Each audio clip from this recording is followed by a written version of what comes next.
అనంతపురం జిల్లా నార్పల మండలంలో మారుమూల ప్రాంతం గూగూడులో ఈ జంట ఆలయాలున్నాయి. ఒకటి శ్రీ కుళ్ళాయి స్వామి దేవాలయం కాగా మరొకటి ఆంజనేయ స్వామి దేవాలయం. ఈ నేపథ్యంలోనే మొహరం సందర్భంగా ఈ జంట దేవాలయాల గురించి వే2 న్యూస్ స్పెషల్ స్టోరీ.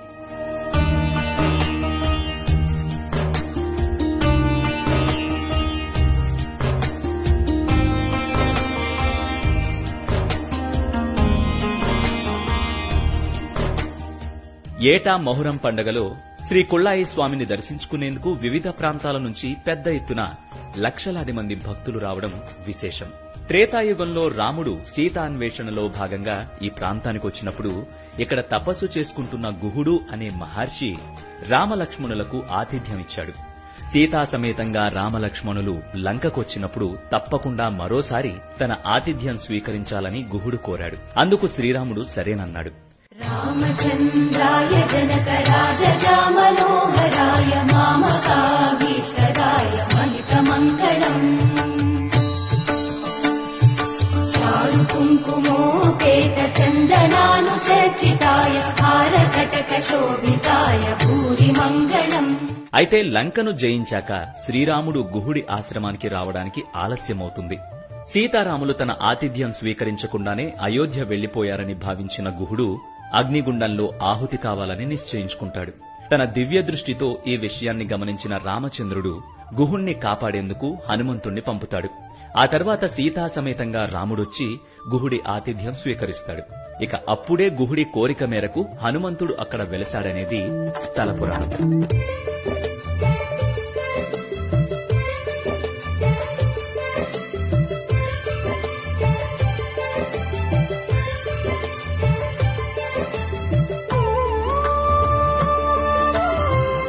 మరోవైపు 400 నుంచి 500 ఏళ్ల క్రితం కుళ్ళాయి స్వామి వెలిసినట్లు స్థల పురాణం చెప్తోంది. గుహుడు ఉన్న ఆశ్రమ ప్రాంతమే కాలక్రమేణా గూగూడుగా మారిందని స్థానికులు చెబుతున్నారు.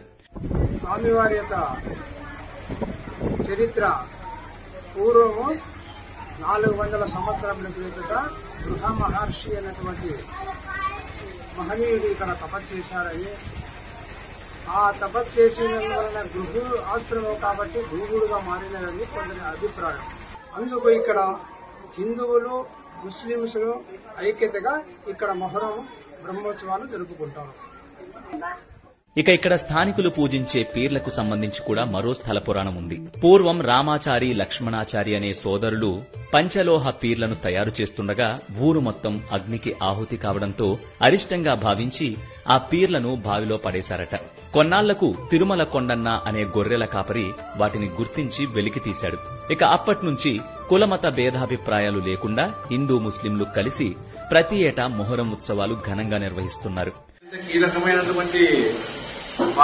అత్యంత కీలకమైనటువంటి ఘట్టం వచ్చేసి స్వామివారి అగ్నిగుండంలో దిగడం అనేది ఉంటుంది.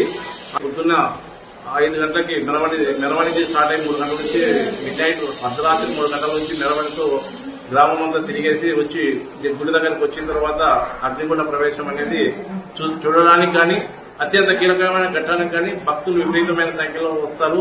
ఆ రోజు అగ్నిగుండ ప్రవేశం జరిగిన తర్వాత లాస్ట్ దినమైనటువంటి జల్దీకో కార్యక్రమం జరుగుతుంది. ఆ కార్యక్రమంలో కందులోత్సవం అనేది కూడా చేసుకునే వాళ్ళందరూ ఒకటే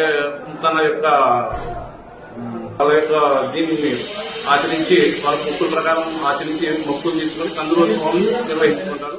మొహరం వేడుకలో భాగంగా ప్రభుత్వం అంగరంగ వైభవంగా భారీ బందోబస్తు నడుమ దాదాపు 13 రోజుల పాటు బ్రహ్మోత్సవాలు నిర్వహిస్తుందక్కడ. స్వామివారికి బంగారు వెండి కానుకలను భక్తులు పెద్ద ఎత్తున సమర్పించుకుంటారు.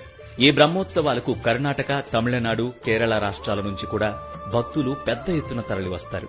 ఇక్కడ ఉండూరులు గాని చుట్టుపక్కల 36 గ్రామాలు గాని ఈ లారీలతో పకీర్లయ్యి చాలా భక్తి శ్రద్ధలతో ఈ వారం అంతా కూడా ఏమీ అండుముట్టు లేకోకుండా ఇంట్లో ఏ మాంసాహారం తినుకోకుండా చాలా జాగ్రత్తగా ఉండి 9వ సరిగెత్తు జలిజీ పోవుట లాస్ట్ రోజు ఆ రోజు ఈ లారీ తీసేసి స్వామి ప్రసాదం ఆ రోజు నైవేద్యంగా తీసుకుంటారు.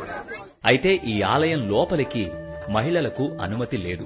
దేవస్థానం బయట నుంచి మాత్రమే శ్రీవారిని దర్శించుకునేందుకు మహిళా భక్తులకు అవకాశం కల్పించడం గమనార్హం.